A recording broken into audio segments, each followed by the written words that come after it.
नमस्कार, आप देख रहे हैं IBC 24 और IBC 24 के खास कार्यक्रम सितारे हमारे में आप सभी का बहुत बहुत स्वागत। मैं हूं आप सभी के साथ रचना नितेश और स्टूडियो में हमारे साथ मौजूद हैं ज्योतिष आचार्य पंडित PS त्रिपाठी जी। पंडित जी बहुत बहुत स्वागत है आपका। नमस्कार। धन्यवाद। चलिए आज हम बात करेंगे आज के पंचांग की, व्रत त्योहार की, इसके साथ ही आपको आपके राशिफल भी बताएंगे। इसके साथ ही ये भी बात करेंगे कि आखिर कुछ लोगों की प्रार्थनाएं क्यों नहीं सुनी जाती। क्या आप सही नियम से प्रार्थना कर रहे हैं? क्या होते हैं नियम, क्या होते हैं उपाय, इस पर भी चर्चा करेंगे। साथ ही होंगे आप सभी के सवाल जिन्हें पूछने के लिए आप हमें कॉल कर सकते हैं हमारे नंबर पर 0771400877। ये हमारा नंबर है। लेकिन कार्यक्रम की शुरुआत में ही हम आपसे निवेदन करते हैं कि कॉल करते वक्त आप टीवी का वॉल्यूम बेहद कम रखें या टीवी बंद करते हैं। तो चलिए पंडित जी कार्यक्रम की शुरुआत करते हैं पंचांग के साथ। जी आज शुभ संवत 2079 शक 1944 सूर्योत्तरायण का आषाढ़ महीने के कृष्ण पक्ष की द्वितीय तिथि और दिन गुरुवार। आज द्वितीय दिन को 9:46 तक पूर्वाखाड़ा नक्षत्र 12:36 तक दोपहर। आज चंद्रमा धनु राशि में होंगे। आज का राहु काल 1:45 से 3:25 तक होगा। तो दोस्तों ये तो था पंचांग। और पंचांग के बाद अब चर्चा करते हैं प्रार्थना की। पंडित जी जब कोई भी व्यक्ति प्रार्थना करता है अपने इष्ट से, अपने देव से, ईश्वर से, तो इस आस्था और विश्वास के साथ प्रार्थना करता है कि उसके जीवन की मुश्किलें खत्म होंगी, उसकी प्रार्थना सुनी जाएगी। लेकिन जब ईश्वर लंबे समय तक प्रार्थना नहीं सुनते या ऐसा लगता है कि परेशानियों का सिलसिला खत्म नहीं हो रहा, तब कहीं ना कहीं थोड़ा सा निराश जो है वो व्यक्ति जरूर हो जाता है। क्या प्रार्थना करने के कुछ नियम होते हैं या सही तरीके से प्रार्थना ना की जाए तो प्रार्थनाएं नहीं सुनी जाती? आपको क्या लगता है सही तरीका क्या हो सकता है? मुझे लगता है कि साफ मन के साथ कोई भी की गई प्रार्थना हमेशा ही सुनी जाती है। साफ मन के साथ प्रार्थना करें। सबसे पहली बात यह है कि प्रार्थना का जो स्वीकरण है ये ईश्वर के द्वारा होता है। तो पहले तो ये माने कि आपकी प्रेयर को एक्सेप्ट करना या डिनाई करना ये ईश्वर का डिस्क्रिएशन है और मुझे ऐसा लगता है कि इसे हमें स्वीकार करना चाहिए। तो सबसे पहले ये कि आप प्रार्थना करते समय इस बात का ध्यान रखें कि परमात्मा सबका है, इसलिए कोई ऐसी कामना न कर बैठें जिससे ईश्वर के दूसरे बंदे को तकलीफ हो। मतलब आपकी प्रार्थना में सबका हित समाहित होना चाहिए, नंबर 1। नंबर 2, प्रार्थना करते समय आप शांत रहें। नंबर 3, प्रार्थना करते समय आप अपने गुरु के सानिध्य में हो, यानी गुरु का स्मरण कर लें।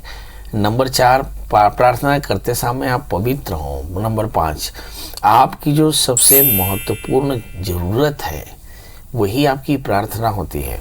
इसलिए एकदम ध्यान रखें कि जो आपकी प्रार्थना है वह आपके सबसे ज़रूरी चीज़ के लिए होनी चाहिए।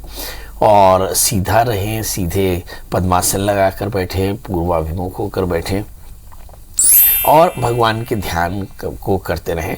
अगर आपने इस तरह से प्रार्थना की तो निश्चित तौर पर आपकी प्रार्थना सफल होगी। मगर कब प्रार्थनाएं असफल होती हैं? जब आप अशांत मन से भगवान का ध्यान करें। एक जगह पर प्रार्थना शब्द के लिए एक कहानी है कि महाराज भीष्म जो थे वो बहुत अच्छे संत भी थे। तो वो भगवान से अक्सर बातें किया करते थे। कैसा भी युद्ध स्थल हो वो बैठ करके ब्राह्म मुहूर्त में भगवान का स्मरण करते और भगवान से बातें किया करते।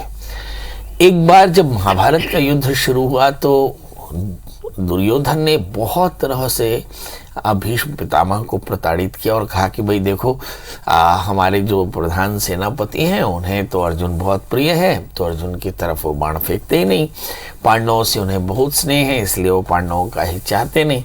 तो मैं एक काम करता हूँ, मैं जा करके बड़े भैया युधिष्ठिर के चरणों में गिर पड़ता हूँ और मैं अपनी हार स्वीकार कर लेता हूँ। इतनी जब कठोर बातें भीष्म ने सुनी तो भीष्म ने दोनों हाथ उठा करके प्रतिज्ञा कर ली कि कल मैं पांडवों को समाप्त कर दूंगा। अब जैसे ही भीष्म प्रतिज्ञा हुई पांडवों के खेमे में तो ये बात नहीं आई, पर कौरव सारे आनंदित होने लगे।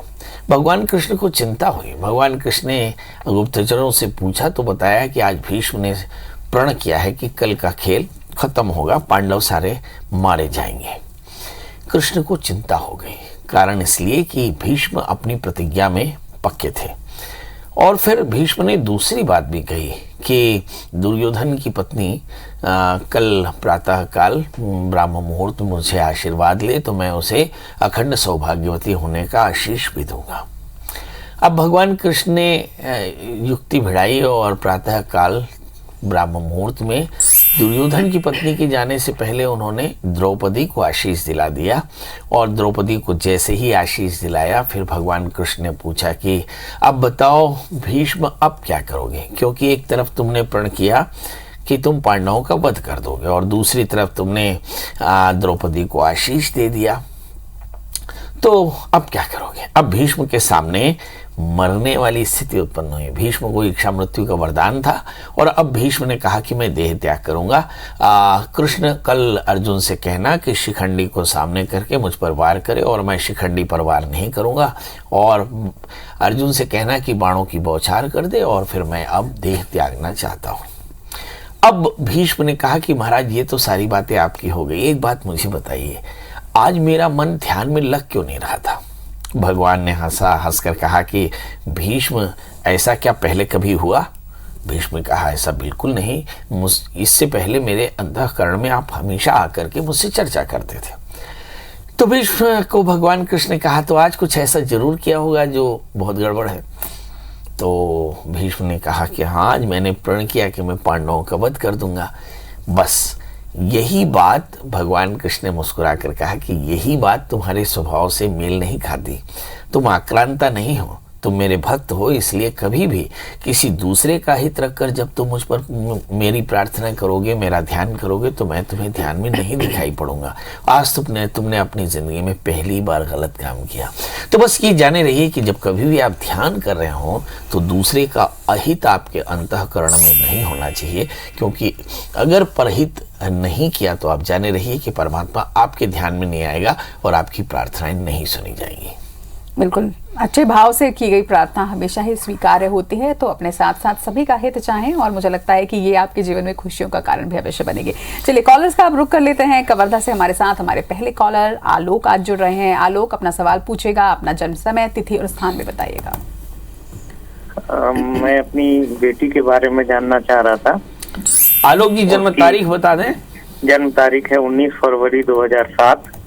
जन्म समय 10:55 सुबह। जन्म स्थान बता दें। कानपुर उत्तर प्रदेश। आप कानपुर से बोल रहे हैं? नहीं, कवर्धा से बोल रहा हूँ जी। नौकरी में। बताएं बिटिया अभी करती क्या है, किस क्लास में है? अभी 10th का एग्जाम दी है, सीबीएसई का भी रिजल्ट नहीं आया है जी। उसका कैरियर कैसा रहेगा, और थोड़ा सा वो गुस्से के स्वभाव की है, चिड़चिड़ी जल्दी हो जाती है, गुस्सा करती है। आपने कभी गर्मी में तपते हुए सूरज को देखा है? हर साल में सूरज ऐसे ही तपता है। इसी तरह से जब युवा अवस्था आती है तो आपके अंतःकरण का क्रोध, आपके अंतःकरण का अहंकार बहुत ज़्यादा तीव्र होता है और इसलिए ज़्यादातर एडल्ट बच्चों को गुस्सा बहुत आता है। इसलिए इस गुस्से को आयु का प्रभाव समझ लेना चाहिए। आप पहले प्रश्न का जवाब दें कि आपकी बेटी को करना क्या चाहिए और क्या करने से उसका जीवन बढ़िया होगा। आपकी बिटिया का जन्मलग्न मेष है और उसकी जो राशि है वो कुंभ है। उसके लग्न में लग्नेश मंगल हैं जो दशम स्थान में बैठे हैं, जिसका अर्थ ये होता है कि उस बच्ची को साइंस लेना चाहिए और आगे चल करके नीट के एग्ज़ाम देना चाहिए। पर सवाल ये है कि क्या बच्ची नीट पास कर पाएगी। तो इस प्रश्न का जवाब इस बात पर निर्भर करता है कि जब 11वें स्थान में पड़े हुए चंद्रमा राहु से आक्रांत है, ग्रहण योग है, तब ये अपने अंतःकरण को कैसे नियंत्रित करती है। यदि इसने अपने विचारों को नियंत्रित किया तो निश्चित तौर पर ये बहुत अच्छे से परफॉर्म कर पाएगी और आगे इसका करियर काफ़ी अच्छा रहेगा साइंस विषय में, और ये अच्छी सर्जन बन पाएगी। मेरी तरफ से ढेर सारी शुभकामनाएं कि बच्ची अच्छी सर्जन बने। मगर सवाल यह है कि उसके लिए करना क्या होगा। इसे नित्य भगवान के नाम का स्मरण करना होगा। ओम नमः शिवाय, भगवान शिव की आराधना करनी होगी, क्योंकि चंद्रमा राहु से आक्रांत है और एग्जैक्टली शुक्र की अंतर दशाएं चल रही हैं। शनि में शुक्र का अंतर चलेगा 2024 तक, शायद यहीं वो बच्ची 12th भी पास करेगी। इसका मतलब ये हुआ कि उसे बहुत सावधानी से अपनी तत्परता यानी लगातार अनवरत प्रयास जारी रखने होंगे। स्टैग्नेशन छोड़ना होगा, एरोगेंस छोड़ना होगा, थोड़ा सा हम्बल होना होगा। निश्चित तौर पर आपकी बेटी डॉक्टर बन जाएगी। इसके अलावा आप चाहें तो एक 4 कैरेट का बढ़िया सा पुखराज और 4 कैरेट का मूंगा इस बच्ची को धारण कराएं तो कल्याण होगा। और इसके अलावा शुक्र की शांति आपको 6 महीने में, हर 6 महीने में करानी होगी। चलिए अपने अगले कॉलर की ओर रुख करते हैं। नर्मदापुरम से हमारे साथ सुनीता जी हैं। सुनीता जी अपना सवाल पूछेगा। नमस्कार पंडित जी। नमस्कार। मेरी जन्म तारीख है 18/10/1965। 18/10/1965। हाँ 65। ये आपकी जन्म तारीख है? जी हाँ मेरी है। जन्म समय बता दें। जन्म समय है दोपहर के 12:55। और जन्म स्थान बता दें। हरदा जी। जिला नर्मदापुरम। हरदा। जी हाँ। हरदा खास। हाँ खास हरदा। जी बताइए। पंडित जी है ना, मेरी और मेरे हस्बैंड की है ना एक साल से मतलब दूरियां चल रही हैं, तो उनसे मेरी मुलाकात होगी कि नहीं होगी, आएंगी कि नहीं घर पर, मुझे ये जानना है। एक बार साफ तरीके से, शायद मैं सुन नहीं पा रहा हूँ, एकदम हाँ, साफ तरीके से बताइए कि आप। हाँ। मेरे पतिदेव की और मेरी 1 साल से थोड़ी सी अनबन चल रही है। अच्छा, पति के साथ अनबन चल रही है जी। हाँ। वो मेरे पास वापस आएंगे कि नहीं आएंगे जी? वो मेरे पास वापस आएंगे कि नहीं आएंगे? हाँ, बहुत बढ़िया। पति से भी इतने हल्के से बात करती होंगी आप? हाँ, बहुत बढ़िया, बहुत बढ़िया। चलिए आइए देखते हैं। आपका जन्म लग्न मकर राशि आपकी कर्क है, आपके 7वें स्थान में चंद्रमा स्वग्रही होकर बैठे। अब सवाल ये है कि पति के साथ अनबन क्यों है और पति के साथ बनेगी कैसे। सप्तमी चंद्रमा स्वग्रही होकर बैठे हैं और फिर भी ये दावा है कि 1 साल से पति के साथ कोई बातचीत नहीं है। उसकी वजह क्या है और समाधान कैसे निकलेगा। शुक्र में केतु की अंतर्दशाएं चली दिसंबर 2021 तक। मेरा ख्याल है तभी आप लोगों के बीच में अनबन हुई और इस समय सूर्य की महादशा प्रारंभ हो चुकी है। बड़ा प्रश्न ये है कि क्या आप लोगों के बीच के रिलेशंस नॉर्मल होंगे तो कब तक। अप्रैल 2022 के बाद चंद्रमा की दशा शुरू हो गई। इसका मतलब यह है कि चंद्रमा स्वग्रही होकर बैठे हैं। यदि आप चाहेंगे, थोड़ा प्रयास करेंगे तो आपके पति बहुत जल्दी आपके पास होंगे। अब उसके लिए एक ही तरीका है कि आप जाकर पति से सीधे बात करें, मगर उससे पहले आप केतु की शांति करा लें। केतु की शांति कराएं। केतु मंगल के साथ में, शायद क्रोध से आपने कोई 2 शब्द कह दिया, क्षमा मांगेंगे तो रिलेशन आपके नॉर्मल होंगे। इसके अलावा आप एक 4 कैरेट का पन्ना, 4 कैरेट का जामुनिया धारण करें, फायदा होगा। चलिए अगले कॉलर की ओर रुख कर रहे हैं। भाटापारा से गोविंद जी हमारे साथ हैं। गोविंद जी अपना सवाल पूछेगा, साथ ही अपना जन्म समय, तिथि और स्थान बताइएगा। प्रणाम महाराज जी। प्रणाम। मेरा नाम गोविंद है और डेट ऑफ बर्थ 10/12/98। धीरे धीरे बताएं। 10/12/98। 10/12/98। 10/12/1998। और जन्म समय? जन्म समय 7:50 रात में। और जन्म स्थान? जन्म स्थान भाटापारा छत्तीसगढ़। प्रभु जानना क्या है? मानसिक तनाव बहुत रहता है महाराज जी। और पढ़ाई क्या की आपने? पढ़ाई डिप्लोमा इन सिविल इंजीनियरिंग है और बीए में ग्रेजुएशन है। जोर से बोले। डिप्लोमा इन सिविल इंजीनियरिंग है। हाँ। और बीए में ग्रेजुएशन है। बीए में ग्रेजुएशन है? जी जी। करते क्या हैं आप? अभी तैयारी कर रहा हूँ सर जॉब का। अच्छा, शादी वादी नहीं हुई? नहीं, इतना जल्दी कहाँ होगा महाराज जी। अच्छा, इतना जल्दी मतलब अभी क्या बाकी है भाई? आप 24 साल के हो गए, 25 साल तक ब्रह्मचर्य होना चाहिए, मतलब शादी का समय आ गया है। चलिए आइए देखते हैं कि आपका मन परेशान क्यों रहता है। मन एवं मनुष्याणाम कारणम बंध मोक्षयो। जब कभी भी किसी का मन परेशान हो तो उसकी वजह जरूर होगी। और आपके जन्म कुंडली में देखते हैं कि आपका जन्म लग्न मिथुन है, राशि सिंह है, आपके 3रे स्थान में चंद्रमा के साथ में राहु है। मतलब मन आपका सदा ही परेशान रहता है, भ्रमित रहता है। शायद यही एक कारण है कि जिसके चलते आप तत्परता से कोई निर्णय नहीं ले पाते, और चूंकि निर्णय नहीं ले पाते इसलिए मन परेशान रहता है। अब सवाल ये है कि इसका निदान क्या होना चाहिए। हमारे यहाँ ऐसा कहते हैं कि हमेशा फर्म होना चाहिए, माना पक्का होना चाहिए। आप फर्म नहीं हो पाते, बहुत तरह के निर्णय एक साथ आपके दिमाग में डोलते रहते हैं, शायद यही एक कारण है। तो आप बढ़िया सा एक 4 कैरेट का पन्ना, 4 कैरेट का उपल पहने और भगवान शिव का नित्य अभिषेक करें। हो सके तो शिव महिमा स्तोत्र का नित्य पाठ किया करें। आप देखेंगे कि आपका चित्त एकाग्र भी होगा, सफलता भी मिलेगी, जीवन आपका बेहतर भी होगा। जी। शैलेंद्र जी हमारे साथ हैं दुर्ग से। शैलेंद्र जी अपना सवाल पूछेगा, साथ ही अपना जन्म समय, तिथि और स्थान बताइएगा। पंडित जी नमस्कार। जी नमस्कार। शैलेंद्र जी फटाफट डेट ऑफ बर्थ बता दें। मैं अपने बच्चे के बारे में पूछना चाहता हूँ जी। उसका 7 जून 1999। एक बार फिर से बताएं। 7 जून 1999। समय शाम के 7:30 बजे। जन्म स्थान सोनभद्र यूपी। सोनभद्र एग्जैक्टली कहाँ होता है ये आपका मिर्जापुर से अलग होकर कभी सोनभद्र बना है कुछ साल पहले। जी बताएं। मेरा बेटा एक जमीन लेना चाह रहा है, लोन लेकर के उस पे मकान बनाना चाह रहा है। क्या वो सफल हो पाएगा? और अब ये आगे करते क्या है? बेटा वो प्राइवेट जॉब कर रहा है। अच्छा, और मकान बनाने की जरूरत क्यों आन पड़ी? और अभी हम लोग सब लोग किराए में रहते हैं। अच्छा चलिए, हाँ, तो किराए में रहते हैं, मकान लोन लेकर बेटा बनाना चाहता है। पहला प्रश्न, क्या वो ऐसा कर पाएगा? नंबर दूसरा प्रश्न, क्या उसका करना ठीक रहेगा? हाँ, और उसकी माँ की तबीयत भी खराब रहती है बराबर। क्या माँ की तबीयत भी खराब रहती है। चलिए आइए देखते हैं, इस बच्चे का जन्म लग्न धनु है, इसकी राशि कुंभ है, इसके चतुर्थीश बृहस्पति पंचम स्थान में है, तो निश्चित तौर पर ये अपने पैसों से मकान बना पाएंगे और मकान बना करके उसका लोन भी बड़ी आसानी से ये रीपे कर देंगे। राहु की अंतर्दशाएं नवंबर 2022 तक चल रही हैं, मतलब ऐसा कह सकते हैं कि शनि में राहु काफ़ी लीथल होता है, तो 2019 से ही दशाएं आपके घर की बहुत अच्छी नहीं, जिसमें काफ़ी ज़्यादा परेशानियां रहीं और वैसे कोरोना का टाइम भी रहा, तो इस पूरे टाइम में आप काफ़ी ज़्यादा परेशान रहे। नवंबर 2022 तक की परिस्थितियाँ रहती हैं, तो अगर आपके बेटे का घर बनना है तो नवंबर 2022 के बाद ये घर बनना शुरू होगा, इसलिए बच्चे को कोशिश करनी चाहिए। और इसी समय माँ का स्वास्थ्य भी बहुत अच्छा नहीं है। अब सवाल ये है कि सब परेशानियों का निदान क्या है? निदान है भगवान शिव का अभिषेक करना।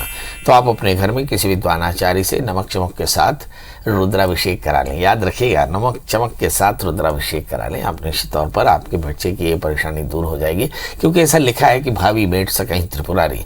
तुलसीदास जी ने लिखा है कि किसी भी प्रकार की परेशानियों का निदान भगवान शिव की उपासना में है, तो रुद्राभिषेक कराएं और सारी परेशानियां दूर हो जाएंगी। लगे तो आप अपने बच्चे को एक बढ़िया सा स्टोन का योग भी पहना सकते हैं, 4 कैरेट का माणिक और 4 कैरेट का पुखराज इस बच्चे को धारण करें। बच्चे से कहें कि रविवार का व्रत किया करें, आदित्य हृदय सूत्र का पाठ किया करें और भगवान सूर्य को अर्घ दिया करें।